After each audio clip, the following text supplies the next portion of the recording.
আসসালামু আলাইকুম রহমতুল্লাহি ওয়াবারাকাতুহ।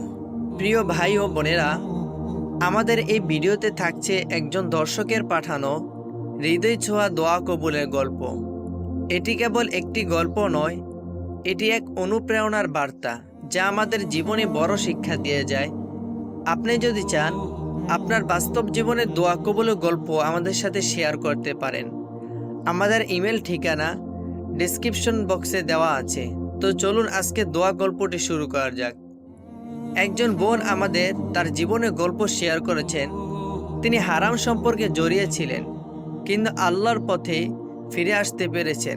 শুরুতে তিনি একটি ছেলেকে ভালোবাসতেন এবং বিয়ে করতে চেয়েছিলেন, কিন্তু ছেলের পরিবার রাজি ছিল না। এই অস্থির অবস্থায় তিনি ডিপ্রেশনে চলে যান, এমনকি আত্মহত্যার চেষ্টাও করেন। হাসপাতালে ভর্তি হওয়ার পর তিনি বুঝতে পারেন জীবনে পরিবর্তন আনার প্রয়োজন।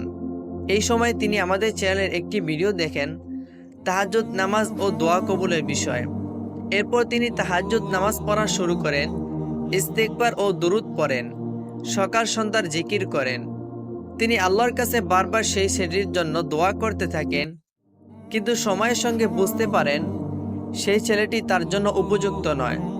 আল্লাহ তাকে হেদায়েত দেন, তার ভুলগুলো দেখিয়ে দেন। সর্বশেষ যখন তিনি জানতে পারেন সেই ছেলে অন্য একজনের সঙ্গে সম্পর্ক তৈরি করেছে, তখন তিনি আল্লাহর উপর পুরোপুরি ভরসা করেন এবং উপলব্ধি করেন আল্লাহ যা দেন না তা আমাদের জন্য কল্যাণকর।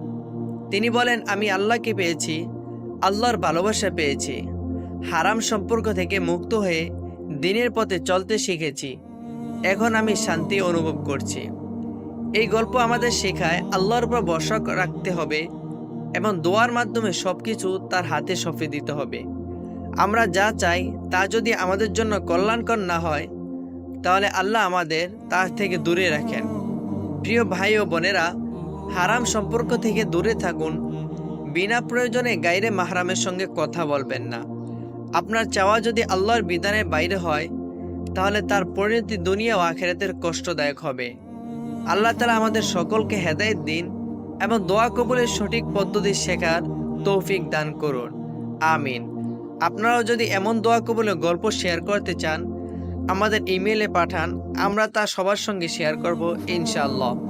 ভিডিওটি ভালো লাগলে লাইক, কমেন্ট এবং শেয়ার করুন। আসসালামু আলাইকুম ওয়া রাহমাতুল্লাহি ওয়া বারাকাতুহু।